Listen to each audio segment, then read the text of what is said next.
그 가족 사랑에 대해서 일단 말씀을 드릴 건데, 그 전에 우리 그 Q&A 지금 계속 하고 있죠. 그래서 Q&A 먼저 잠깐 보고 그 다음에 말씀을 듣도록 하겠습니다. 요번 질문은 저기에요. 그 아기들은 죽으면 천국에 가나요? 그러니까 복음을 듣지 못하고 그 안타깝지만 빨리 죽게 되는 아이들도 있잖아요.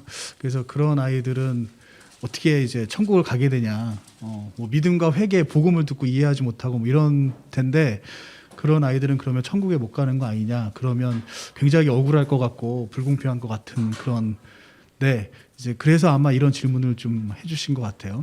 그래서 결론적으로 얘기하면 아이들은 죽으면은 천국을 가요. 그래서 여러분들 걱정 안 하셔도 되고, 그 성경 말씀에서도 확인을 할 수 있는데, 그 마태복음 19장 14절에 보면 예수님께서 그 어린아이들을 보고 그 하늘의 왕국이 이런 아이들에게 하늘의 왕국은 이런 어린 아이들의 것이다라고 말씀을 하시는 장면이 나와요. 그래서 하늘의 왕국이 뭐 직접적으로는 천년왕국을 이야기하지만 결국에 구원받은 사람들이 들어가기 때문에 구원을 받아 그 천국에 간다라고 표현을 하신다고 봐도 크게 무리가 없고, 그리고 또 그 다윗의 그런 예도 있는데, 그 다윗이 그 간음이라는 큰 죄를 저질렀어요. 그래서 하나님이 다윗을 심판을 하시는데, 그 간음을 통해서 나온 아이를 하나님께서 그 목숨을, 그 아이의 숨을 이제 걷어가시는 그런 장면이 나와요. 그 다윗의 입장에서는 되게 그 슬프잖아요, 그지? 근데 그 모습을 보면서 다윗이 이제 이런 고백도 해요. 아이가 이제 죽게 됐는데 이제 나는 아이한테 갈 수 있지만 아이는 나한테 올 수 없다. 이제 그런 표현을 해요. 근데 다윗이 여러분들 다 아는 것처럼 그 성경에서 되게 위대한 인물이잖아. 그래서 다윗을 하나님께서 굉장히 사랑하셨고, 다윗은 분명히 구원을 받았단 말이지. 근데 그 다윗이 자기가 죽어서 아이를 만난다고 얘기를 해요. 그럼 다윗은 천국을 갈 거 아니야, 그지? 그러면 천국에 가서 그 아이를 만날 수 있다는 얘기죠. 그 얘기는 그 아이가 천국에 가 있을 것이다 라는 얘기하고 같은 얘기가 돼요. 그래서 우리가 그 정황상 뭐 성경 구절에 딱 아이가 죽으면 천국 간다 이런 말씀은 없지만, 정황상 아이들은 죽으면 천국을 가는구나 라는 걸 성경을 통해서 간접적으로 이제 확인을 해볼 수가 있습니다. 근데 이제 그러면 어떤 이유 때문에 아이들은 죽으면 이제 무조건 천국을 갈까? 이제 그게 좀 궁금할 텐데, 아마 어린아이들은 아직 그 선과 악을 판단할 수 없기 때문에, 그래서 하나님께서 죄에 대한 책임을 아이들한테 묻지 않는다라고 우리가 이해를 할 수가 있어요. 물론 이제 아이들도 뭐 욕심 부리죠. 거짓말도 하고 그렇게 하지만 그것이 육신의 본성에서 나오는 거지, 그게 선과 악을 판단을 해서 악한 건데, 악한 것을 알고서 일부러 그걸 선택해서 거짓말을 하고 뭐 일부러 그걸 선택해서 뭐 잘못을 저지르고 이러지 이제 않는다라는 거죠. 그래서 이게 악이다라는 걸 알고 저지르는 잘못이 아니기 때문에 그냥 육신의 본성에 의해서 나오는 거기 때문에 하나님께서도 그거에 대해서는 죄에 대한 책임을 묻지 않는다. 우리가 그렇게 이제 이해를 할 수가 있어요. 그래서 복음을 이해하지 못하고 선과 악을 판단하는 거, 우리가 이제 이걸 양심이라고 그러잖아요, 그죠? 그래서 이런 선과 악을 판단하지 못하는 그러한 상황에서는 하나님도 그 죄에 대한 책임은 묻지 않으신다.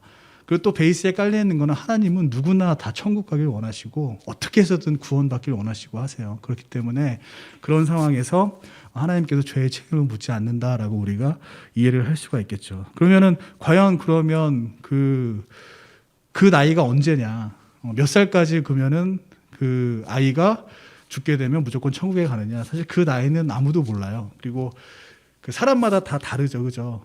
좀 성장이 빠른 아이는 빨리 그 선과 악을 판단할 수 있을 수도 있고, 그래서 복음을 또 빨리 이해할 수도 있고, 그래서 그 사람마다 다 다르기 때문에 이게 몇 살이다라고 이야기하기는 되게 힘들어요. 정의할 수도 없고.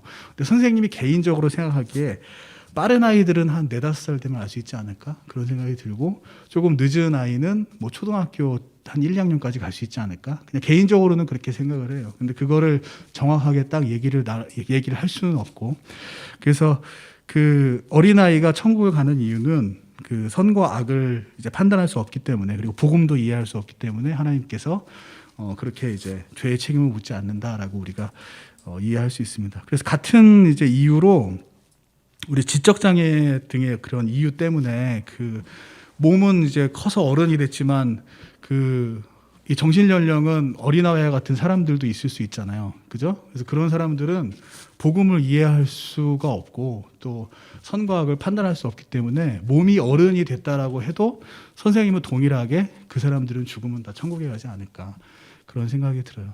그래서 뭐 왜 하나님은 저렇게 사람을 바보로 태어나게 만들었을까? 우리 입장에서는 되게 그 불합리해 보이고 나빠 보일 수도 있는데 결국에 죽으면 그 사람들은 다 천국에 간다라고 보면 그것 자체도 길게 보면 어떻게 보면은 그에 맞는 또 하나님께서 또 축복을 주시는 게 아닐까 그런 생각이 들어요. 그리고 이런 경우도 있겠죠, 그죠? 정상적으로 계속 사시다가 나이가 들어서 치매에 걸리는 경우도 있어요. 근데 치매에 걸리면 이 기억을 잘 못하잖아, 그지? 그럼 자기가 구원받은 것도 까먹을 수도 있고, 그리고 구원 안 받은 상태에서 살다가 치매에 걸리면, 그럼 그 치매에 걸린 상태에서 우리가 복음을 전하면 그분이 복음을 들을 수 있을까? 그러면 그냥 치매 걸리면 그냥 끝나는 거 아니야? 이해를 못 하니까, 그지? 그러면 그 상태로 그냥 지옥에 갈 수밖에 없는 거냐? 이제 이런 생각도 들 수도 있는데, 그 선생님은 이렇게 생각을 해요. 하나님은 누구나 다 구원받기를 원하신다. 그래서 그 치매가 걸렸다 하더라도 그 복음을 듣는 그 순간에는 하나님이 충분히 역사할 수 있다라고 믿어요. 그래서 우리가 그걸 판단할 건 아니고 우리는 믿음으로 그냥 복음을 전해야죠. 그러면 하나님께서 그 순간만큼은 그 복음을 듣고 이해할 수 있게끔 인도해 주시지 않을까. 그리고 자기가 구원받은 걸 치매 환자는 잊어버릴 수도 있는데 중요한 건 자기가 기억하는 게 중요한 게 아니라 하나님이 기억하시는 게 중요한 거잖아요. 그죠? 그래서 하나님은 분명히 그 구원받았다고 하면 기억하실 거기 때문에 분명히 그 개인이 까먹어도 하나님께서 분명히 그 천국을 은혜로 주시지 않을까 그런 생각이 듭니다. 그래서 오늘은 아기들은 죽으면 천국을 가느냐라는 질문에 대해서 이야기를 해봤습니다. 자, 그럼 이제 Q&A 마치고 하나님의 말씀 듣는 시간 갖도록 할게요. 오늘 말씀의 제목은 가족 그리고 사랑이에요. 그리고 본문 말씀은 여러분들이 아주 잘 아는 말씀이에요. 고린도전서 13장 4절부터 7절 말씀인데 우리 다 함께 일어나서 고린도전서 13장 4절부터 7절 말씀을 읽도록 하겠습니다. 우리 오늘은 좀 좌우로 나눠서 한번 읽어볼게요. 그래서 여러분들 좌측에 계신 분들, 선생님 오른쪽, 여러분들 좌측, 이분들이 4절, 반대쪽이 5절 이렇게 교대로 읽을게요. 자, 그러면 이제 이쪽부터 고린도전서 13장 4절, 7절까지 읽겠습니다. 자, 4절부터 시작. 사랑은 오래 참고 친절하며 사랑은 시기하지 아니하며 사랑은 자기를 자랑하지 아니하며 우쭐대지 아니하며 무례히 행동하지 아니하며 자기 것을 추구하지 아니하며 쉽게 성내지 아니하며 악을 생각하지 아니하며 불법을 기뻐하지 아니하고 진리를 기뻐하며 모든 것을 참으며 모든 것을 믿으며 모든 것을 바라며 모든 것을 견디느니라. 자, 기도하겠습니다. 하나님 감사합니다. 그리스도를 통해서 우리가 사랑을 알 수 있도록 해주셔서 너무나도 감사합니다. 성경에 사랑을 기록해 주셔서 감사하고 그 사랑을 우리가 알 수 있도록 하나님 인도해 주셔서 감사합니다. 저희들 가정을 허락해 주셔서 감사하고 그 가정이 사랑으로 묶일 수 있도록 해주셔서 감사하며 그것을 통해서 우리가 사랑을 경험할 수 있도록 해주셔서 너무나도 감사드립니다. 우리 말씀 들을 때 우리들 마음속에 사랑이 가득할 수 있도록 하나님 인도하여 주시옵소서. 예수님의 이름으로 기도드렸습니다. 아멘. 여러분들 혹시 그런 얘기 들어봤나? 연애를 글로 배웠다. 그런 얘기 들어본 적 있어요? 연애 서툰 사람들, 이런 사람들 연애를 글로 배웠다 막 이렇게 얘기는 하는데 여러분들 축구 좋아하는 친구들이 있어요. 그럼 축구를 글로만 배웠다, 책으로만 배웠다, 이론으로만 배웠다. 그럼 어떻게 할까? 축구를 잘할 수 있을까? 못하지, 그지? 만약에 여러분들 악기를 좋아해. 악기를 좋아하는데 악기를 글로만 배웠어. 그 이론으로만 배웠어. 그러면 여러분들 악기를 잘 다룰 수 있을까? 잘 다루기 어렵겠죠, 그죠? 그래서 축구도 그렇고 악기도 그렇고 글로 이론으로만 배우는 거에는 한계가 있어요. 그래서 오히려 축구 같은 경우는 글로 뭐 아무리 이론을 대학 가서 열심히 깊이 배워도 실제로 친구들하고 그냥 막 축구하는 그런 애들보다 축구를 더 못하게 될 수도 있어.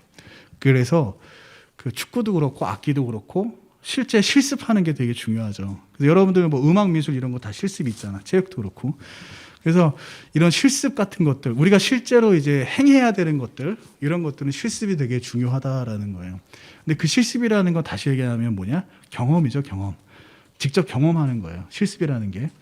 체계적으로 이제 교육적으로 이제 그 가르치는 걸 우리가 실습이라고 이제 얘기를 하는데 결국에 그 본질은 경험이에요, 경험. 그래서 뭐 축구든 악기든 직접 경험을 해야 공을 놓고 차봐야 악기를 놓고 손가락을 움직이고 입으로 불어봐야 그것이 어떤 거다라는 걸 정확히 알 수가 있죠, 그죠? 그래서 그 이론, 글 이런 걸로만은 우리가 아는데 분명히 한계가 있다. 반드시 경험을 통해서 우리가 겪어봐야 충분히 이해할 수 있고 그것에 대해서 안다라고 이야기를 할 수가 있다라는 거예요. 근데 여러분들 그 재미있는 게 성경은 뭘로 기록돼 있어요? 글로 기록돼 있죠. 글로. 그 하나님은 왜 성경을 글로 기록하셨을까? 이게 뭐 자세히 얘기하면 되게 이제 한도 끝도 없이 얘기를 할 수가 있는데 그 글로 기록하신 이유가 있어요. 그 가장 큰 이유가 뭐냐면 하나님은 영이시기 때문에 하나님이 글로 기록하셨어요. 자, 하나님은 영이시기 때문에 우리 눈에 보이지 않죠, 그죠? 그래서 보이지 않는 거는 우리가 그 그림으로 표현할 수가 없어요. 그림으로 표현하기 되게 힘들어. 여러분들 더위, 추위 이런 것들 그림으로 표현할 수 있어요? 물론 사람이 떨고 있는 모습을 뭐 표현할 수도 있고, 뭐 그 이제 햇볕 같은 거를 막 이렇게 할 수도 있지만 그림으로 표현할 수 있지만 해 자체가 더위는 아니잖아, 그죠? 그래서 더위, 추위 뭐 이런 것들을 표현하기 위해서 눈에 안 보이는 이런 것들을 표현하려면 그 그림이나 이런 걸로 표현하는데 한계가 있어요. 그래서 그런 것들은 다 뭘로 표현이 되냐? 글로 표현이 돼요. 글로. 그래서 사람 감정 이런 것도 여러분들 그림으로 표현하기 어렵죠. 여러분들 뭐 그 사랑, 좋아하는 거, 뭐 다툼, 시기 이런 거 글로는 표현하기가 그나마 편해. 근데 그걸 그림으로 표현해봐. 되게 어렵지, 그지? 내가 그림으로 표현해도 상대방은 그거를 이해 못할 수도 있어요. 이런 것처럼 사람의 감정도 그림으로 표현하기가 되게 힘들다. 뭐 동영상으로 표현하면 편할래나? 뭐 표현할 수는 있겠지만 정확하다라고 이야기하기는 어렵겠지, 그지? 그래서 그 이렇게 눈에 보이지 않는 거 이런 것들은 그 표현할 때 글로 표현해야 좀 정확하게 표현할 수가 있어요. 마찬가지로 하나님도 영이시기 때문에 하나님께서 우리 인간들에게 당신을 가장 정확하게 설명할 수 있는 방법이 뭐였냐? 바로 글로 표현하는 거였죠. 그래서 하나님께서 이 성경 말씀으로 글로써 당신을 이제 표현을 하셨어요. 그리고 요한복음 1장 1절에서 봐서도 나오잖아. 그죠? 하나님은 뭐라 그래요? 말씀이라고 하죠. 그죠? 그래서 하나님이 인간에게 나타나는 모습이 여러의 모습이 있을 수 있는데 가장 정확하게 나타나는 모습이 무엇이냐?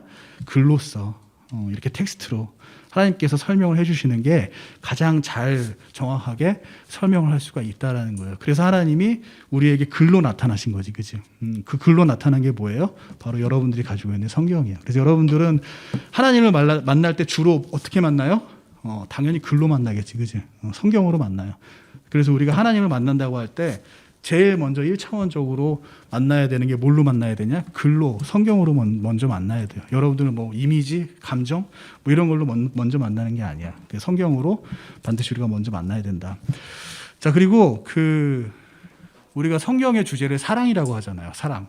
그 사랑도 하나님께서 우리한테 당신이 우리 인간을 어떻게 사랑하시는지 표현을 하시는데 제일 정확하게 표현할 수 있는 방법이 뭐냐? 사랑도 눈에 보이는 게 아니잖아요. 그래서 하나님이 사랑도 뭘로 표현해? 글로 표현해요. 글로. 이게 사랑이다라고 이야기를 해주는데 그거를 글로써 얘기한단 말이에요. 그게 뭐냐? 바로 우리가 읽은 오늘 본문 말씀이죠. 고린도전서 13장. 이 말씀으로 하나님이 사랑에 대해서 정확히 표현한 거죠. 물론 이제 다른 많은 구절들이 또 사랑에 대해서 표현하는 구절들이 많이 있어요. 다른 구절들도 많이 있지만 대표적으로 우리가 하나만 얘기하자면 이 고린도전서 13장을 이야기하는 거지. 그래서 하나님이 이렇게 글로써 우리에게 사랑이 무엇인지 정확히 알려주셨다라는 거예요. 근데 우리가 그 사랑을 글로 이해하는 거 그 분명히 한계가 있죠, 그죠? 우리가 글로만 받아들이는 거는 분명히 한계가 있어. 그래서 사랑을 잘 하려면, 사랑을 잘 표현하려면, 다른 사람의 사랑을 내가 잘 느끼려면, 그러면 뭐가 필요하냐? 아까 축구할 때, 악기 배울 때 뭐가 필요했어요? 이론뿐만 아니라 실습이 필요했잖아.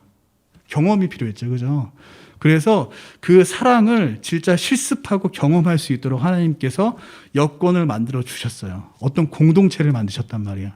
그 중에 하나가 뭐냐? 바로 가정이라는 거예요. 그래서 이 가정은 우리가 이 글로 기록된 하나님의 사랑, 이것을 실질적으로 체험하고 실질적으로 느끼게 하는 그런 우리한테 경험, 사랑이 무엇인지, 올바른 사랑이 무엇이고 진정한 사랑이 무엇인지 경험할 수 있도록 해주시도록 하나님께서 주신 게 무엇이냐? 바로 사랑이, 가족이라는 얘기죠. 그래서 우리가 이 가정을 하나님께서 되게 중요하게 생각을 하시고 우리 또한 이 가정을 통해서 그래서 사랑을 경험하고 배울 수 있는 거예요. 그래서 우리가 이 가정에서 가장 지켜야 될 가장 우선순위가 뭐겠어, 그러면?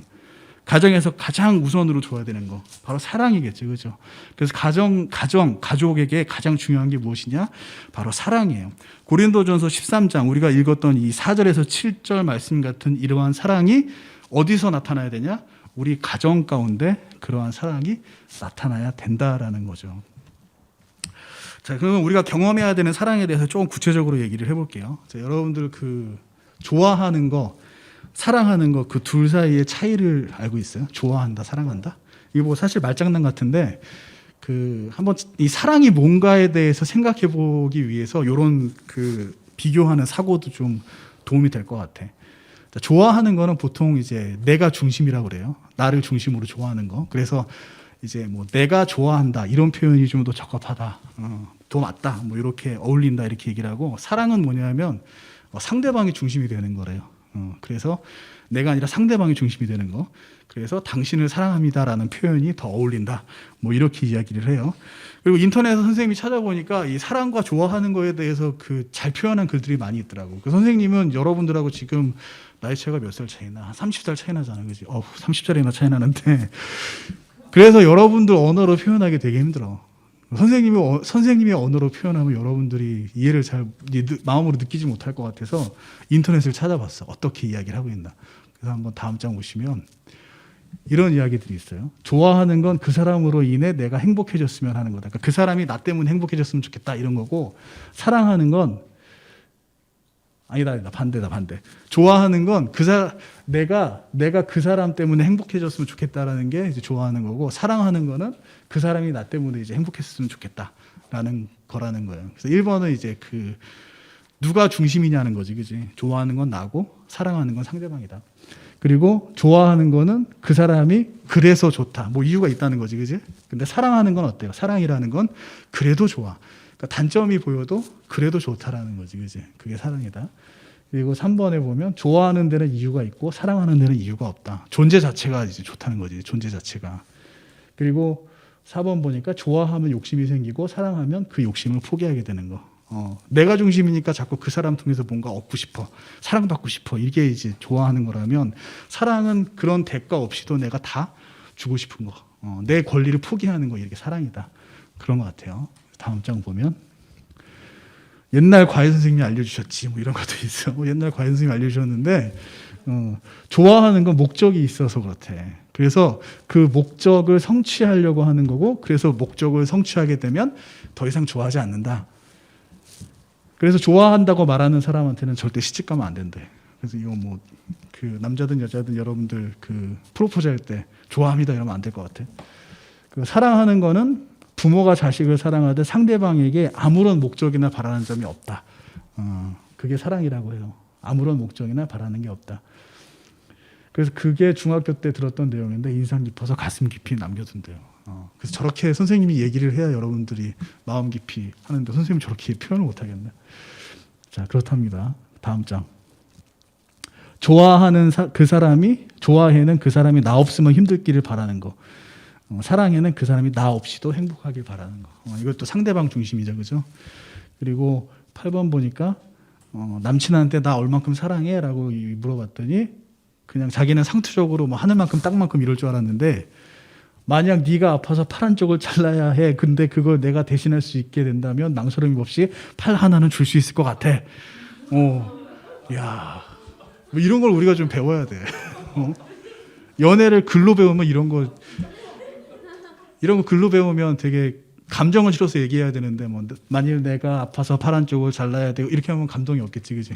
어쨌든 이렇게 이거 보고서 정말 그 여자친구가 이게 사랑이구나 느꼈대.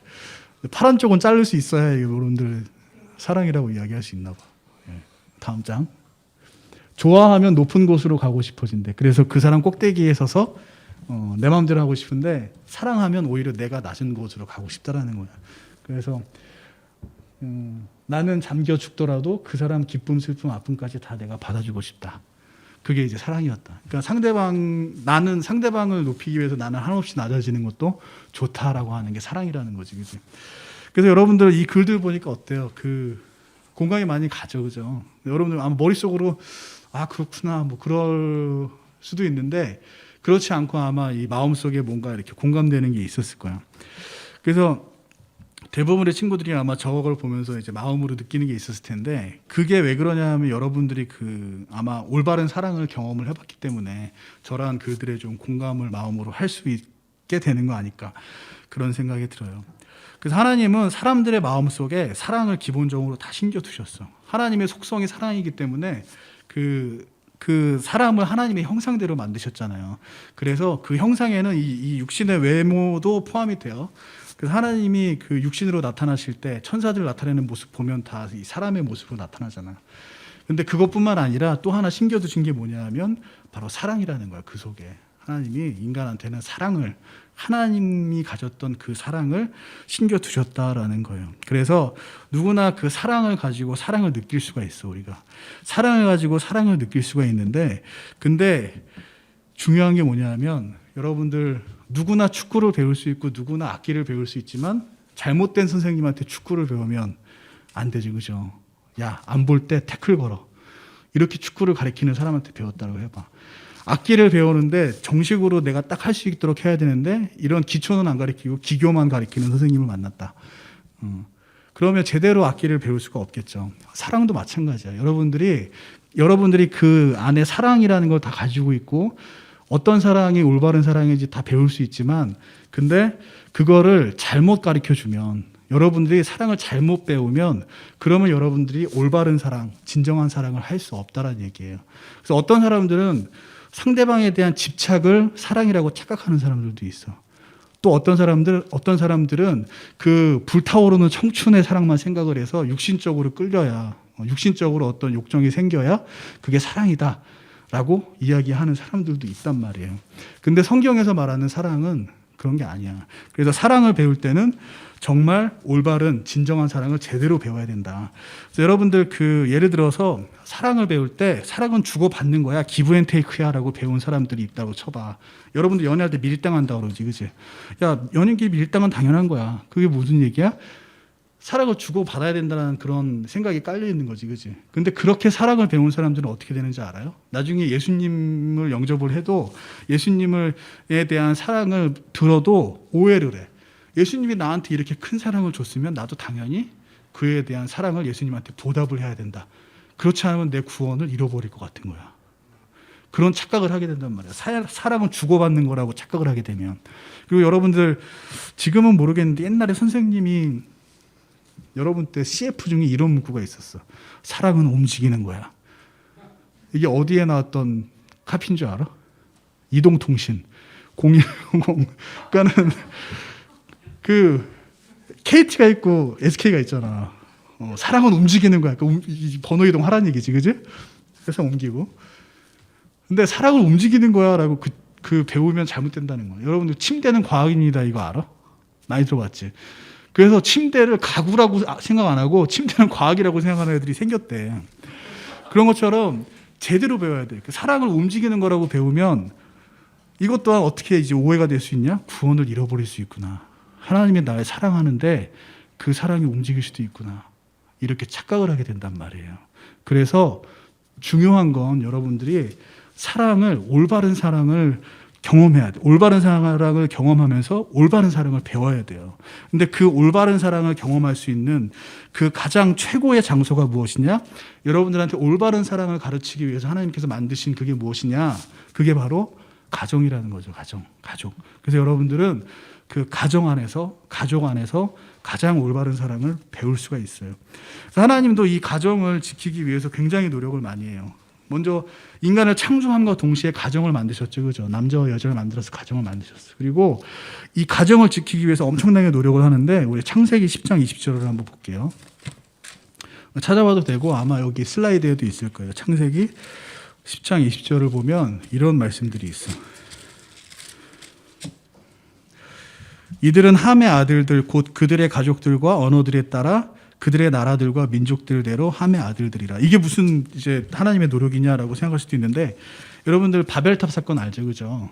인간이 그 하나님을 대적하기 위해서 바벨탑을 높이 쌓잖아. 그래서 하나님이 그 되게 거기에 진노하셨지, 그지? 그리고 벌을 내리시고 강제로 인간들을 흩으시는데 뭘로 흩으세요? 언어를 다르게 해서 다 흩어지잖아. 그래서 언어가 같은 사람들끼리 모여서 흩어지게 만들죠, 그죠? 그게 바벨탑 사건이잖아. 근데 그 사건 이후에 이제 어떻게 흩어졌나를 나타낸 게 이제 10장의 얘기인데, 물론 바벨탑 사건은 11장에 나오는데 시점상 10장 내용 보면 바벨탑 그 흩어진 사건 이후의 사건이에요. 그래서 여기 보면 함의 아들들뿐만 아니라 셋도 마찬가지로 야벳도 마찬가지인데, 대표적으로 함의 아들들을 보면 그들의 가족들과 언어들에 따라 흩으셨다라고 나와요. 하나님께서 가족과 언어들에 따라서 흩었다고 나와요. 그 얘기는 무슨 얘기냐? 하나님께서 언어를 다 다르게 만드셨는데 한 가족 안에서는 언어를 다르게 안 만드셨다는 얘기예요. 그래서 한 가족 내에서는 갈라지지 않도록 만드셨다는 얘기예요. 하나님이 인간이 그렇게 큰 죄를 저지르고 하나님을 대적했는데도 그럼에도 불구하고 하나님이 어떻게 했다? 가정은 지키셨다는 거지. 그래서 바벨탑 사건이 정말 큰 사건인데 그 사건 속에서조차 하나님은 어때요? 인간이 그렇게 죄를 졌어도 가정만은 지켜주셨다라는 얘기예요. 그래서 이게 이제 우리 오늘날에도 많이 이제 그 볼 수가 있는데, 여러분들 그 우리 교회 다니는 사람들뿐만 아니라 믿지 않는 사람들도 다 가정을 지키잖아요, 그죠? 다 가족을 만들고, 그리고 뭐 이슬람 같은 그러한 종교 믿는 사람, 이단 믿는 사람, 이런 사람들조차도 다 하나님께서 가정을 만드도록 허락을 하셨다는 말이에요. 그 가정이 그만큼 중요하기 때문에. 그렇다면 하나님은 왜 그러한 사람들까지 가정을 꾸리게끔 했느냐? 왜냐하면 그 가정을 통해서 올바른 사랑을 배워야 하기 때문에 그래요. 그럼 가정을 통해서 왜 올바른 사랑을 배워야 되냐? 자, 가정을 통해서 올바른 사랑을 배워야 그 사람이 예수님의 사랑에 대해서 들었을 때, 복음을 들었을 때 그 사랑을 온전히 이해할 수가 있어요. 그래서 올바른 구원을 받을 수가 있고, 그리고 우리가 사랑을 가지고 하나님이랑 교제를 해야 되잖아. 올바른 사랑을 배운 사람이 하나님하고도 올바른 교제를 할 수 있다는 얘기예요. 그래서 하나님께서 어떻게든 믿지 않는 사람들이라 하더라도, 이단이라 하더라도, 다른 종교를 믿는 사람이라 하더라도, 아무리 악한 사람이라 하더라도 그 가족만은 지키도록 하나님께서 허락하신다라는 얘기입니다. 자, 그러면 이제 이 가정에서 우리가 지켜야 될 올바른 사랑 얘기하는데, 이게 올바른 사랑이 무엇이냐? 한마디로 얘기하면, 아까 고린도전서 13장의 사랑인데 이거를 한마디로 얘기하면 조건 없는 희생이에요. 올바른 사랑은 조건 없는 희생이다라는 겁니다. 그래서 여러분들이 이 조건 없는 희생, 올바른 사랑을 배우려면 이 조건 없는 희생을 배워야 되는데, 그 조건 없는 희생을 배울 수 있는 곳이 어디냐? 바로 가정이라는 거예요, 가정. 그래서 이미 여러분들은 경험을 하고 있어. 지금 보면 저기 한 형제 보면 여기 스마트워치 차고 있단 말이야. 멋있어. 그리고 다 스마트폰 가지고 있지, 그지? 여러분들 다 옷 입고 있지? 학용품 다 가지고 있지? 또 안경 다 쓰고 있는 친구들도 있고. 근데 여러분들 가지고 있는 게 다 여러분들의 소유잖아, 그지? 그 여러분 거잖아. 근데 여러분들 그거를 얻기 위해서, 그걸 가지기 위해서 여러분들이 어떤 노력을 했어? 내가 이 옷을 얻기 위해서 어떤 노력을 했어? 아마 그 대부분의 경우 부모님한테 그냥 받았을 거야. 근데 여러분들 그 아담이 죄를 짓고 나서 받은 형벌이 뭐였냐면, 무언가 소출을 얻으려면 일을 해야 되는 거잖아, 그지? 일을 해야만 소출을 얻을 수가 있어. 무언가 얻으려면 그에 상응한 대가를 치러야 돼. 돈을 지불하든 일을 하든 해야 된단 말이야. 그거는 여러분들이라고 예외가 아니에요. 어른들만 해당되는 얘기가 아니야. 선생님도 해당되고, 어른들도 해당되고, 여러분들도 해당돼요. 여러분들 당장 가만히 있으면 아무것도 안 생겨. 무언가 노력을 해서 해야 얻어질 수 있다는 말이야. 근데 여러분들 아무 노력도 안 하는데 지금 가지고 있는 게 너무 많아. 어제 식사했지, 그지? 그 밥은 어디서 왔을까? 여러분들은 어째서 끼니를 걱정하지 않을 수 있을까? 하나님이 밥 먹으려면 일하라고 그랬는데 일할 생각 안 하고 있어도 밥 걱정 안 돼. 밥이 항상 생겨. 그럼 왜 그럴까? 바로 누군가 여러분 곁에서 그걸 대신 대가를 치르고 있다는 거죠. 그죠? 그게 누구냐? 바로 여러분들 부모님이에요. 그리고 그렇게 대가를 치르지만 여러분들한테 그에 상응하는 무언가 바라지 않죠. 그죠? 아무 조건 없이 여러분들한테 다 드리고 있어요. 그게 바로 여러분들의 부모님이다. 그래서 뭐 나는 그 공부를 열심히 하기 때문에 그 대가로 받는 거다라고 생각을 하는 친구들이 있을 수 있어요. 근데 그렇지 않아요. 만약 여러분들 공부하지 말아봐. 한 달 동안 공부하지 말아봐. 그러면 집에서 밥이 끊기나? 그렇지 않을 거잖아. 그치? 여러분들 공부 안 해도 진짜 공부 안 하면 안 돼. 나 큰일 난다, 선생님. 그 공부를 안 해도 여러분들 학원 안 가도 밥은 나와. 옷은 나오고. 그게 왜 그러냐? 대가 없이 받기 때문에 그래요.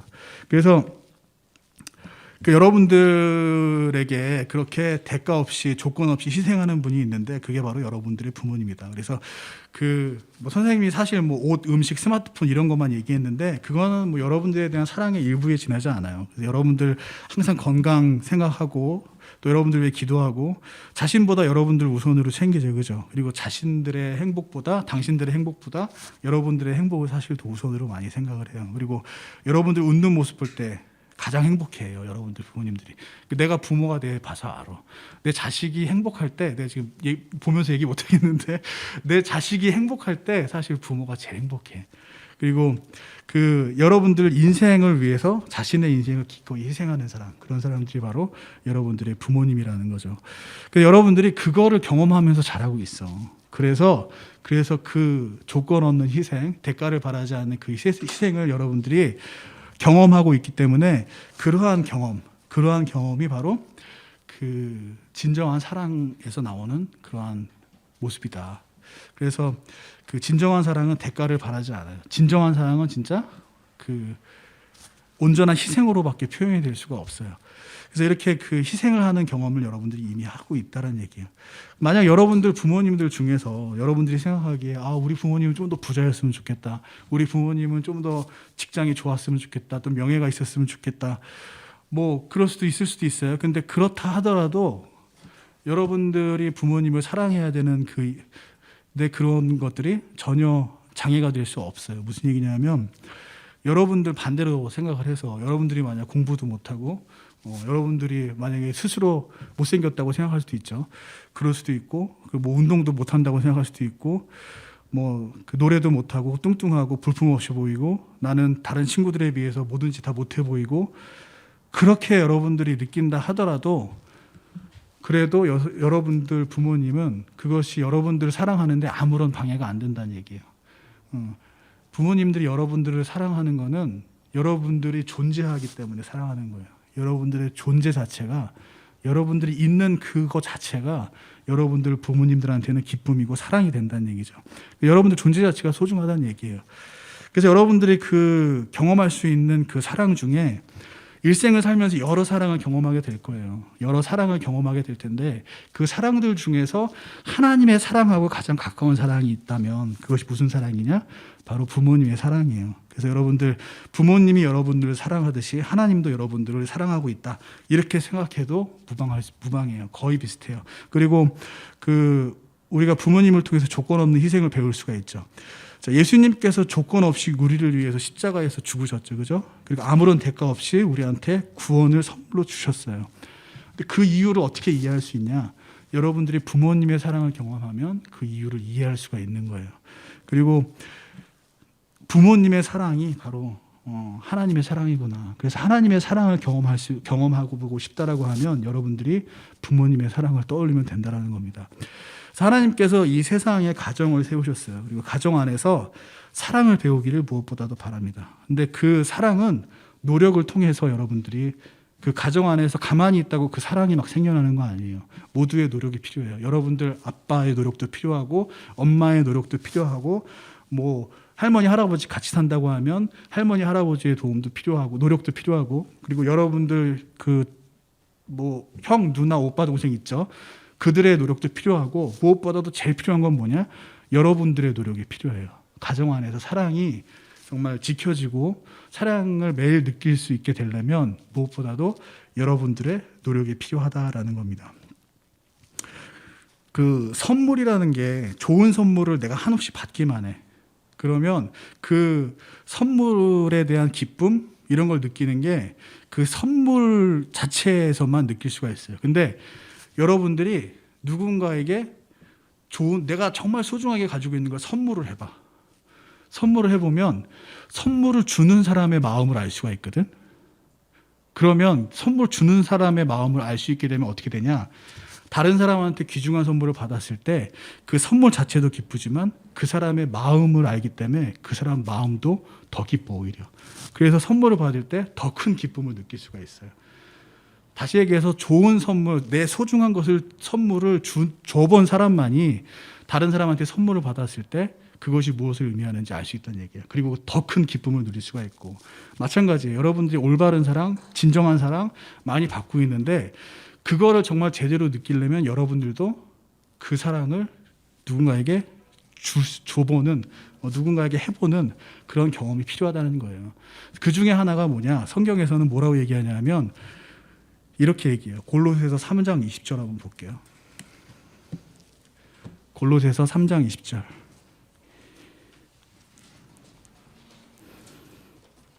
골로새서 3장 20절. 예, 여기 화면 봐도 되고요. 자, 이렇게 얘기합니다. 자녀들아, 모든 일에서 너희 부모에게 순종하라. 이것은 주를 매우 기쁘게 하느니라. 자, 여러분들이 그 받은 사랑을 표현하는, 부모님한테 표현하는 가장 좋은 방법을 성경에서 알려주고 있어요. 그게 무엇이냐? 바로 순종하라는 거죠. 순종. 자, 여러분들 그 순종으로 사랑을 표현할 때 여러분들이 받은 사랑에 대해서 더 크게 느낄 수가 있어요. 내가 어떤 사랑을 받고 있구나. 그리고 참 재미있는데 성경에서 내가 부모님한테 순종을 했는데 누가 기뻐한대요? 하나님이 기뻐한대. 매우 기뻐한대. 그냥 기뻐하는 것도 아니고. 여러분들이 부모님한테 순종을 하잖아요. 그럼 누가 기뻐해? 부모님의 기쁨이 되느니라. 그거는 기록해 놓으지도 않으셨어. 그건 너무 당연해서 그런지 모르겠는데 하나님이 강조하는 건 뭐냐?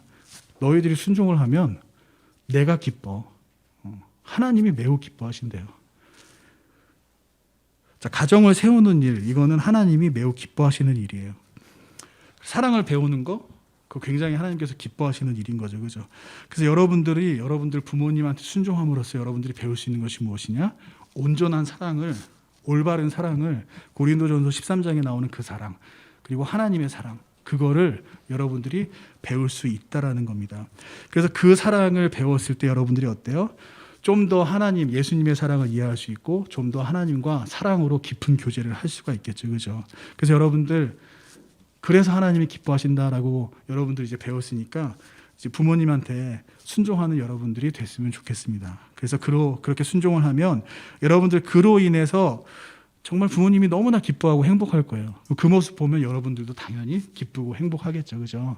그리고 그렇게 사랑을 배운 다음에 여러분들 하나님과도 더욱더 깊은 그런 사랑의 교제를 하시기를 바랍니다. 자, 기도하겠습니다. 하나님 아버지, 오늘 또 하나님께서 가정을 저희에게 허락하신 이유에 대해서 저희들 말씀으로 다시 한번 들었습니다.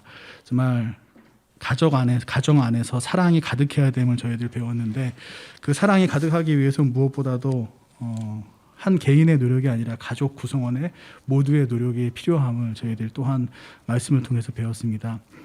정말 그 아버지는 가족들을 사랑하고 또 어머니는 또 남편에게 이제 순종함과 동시에 자녀들을 사랑으로 양육하고 또 자녀들은 또 부모에게 순종해야 되는 또 이러한 원리들을 하나님께서 말씀을 통해서 알려주셨는데 저희들 이 가정을 통해서 올바른 사랑을 배우며 정말 하나님과 깊은 사랑의 교제를 나눌 수 있는 저와 우리 중고등부 될 수 있도록 하나님 인도하여 주시옵소서. 그리고 무엇보다도 우리 그 중고등부 친구들 가정 하나님께서 특별히 보살펴 주시고 가정에 어려움이 있다면 하나님 그 어려움 귀 기울여 주시고 그 어려움들을 정말 모두 다 하나님의 선하신 계획대로 인도하고 해결해 주셔서 그 가정 안에서 무엇보다도 사랑이 지켜지는 그러한 일들이 일어날 수 있도록 하나님께서 인도하여 주시옵소서. 저희들에게 가정을 하나님께서 허락하신 것에 너무나도 감사드립니다. 저희들 그 가정을 소중히 지키고 갖고 나갈 수 있도록, 그리고 거기에 무엇보다도 나의 노력이 필요하다는 그 사실 또한 우리 개개인이 명심할 수 있도록 하나님 인도하여 주시옵소서. 예수님의 이름으로 기도드렸습니다. 아멘.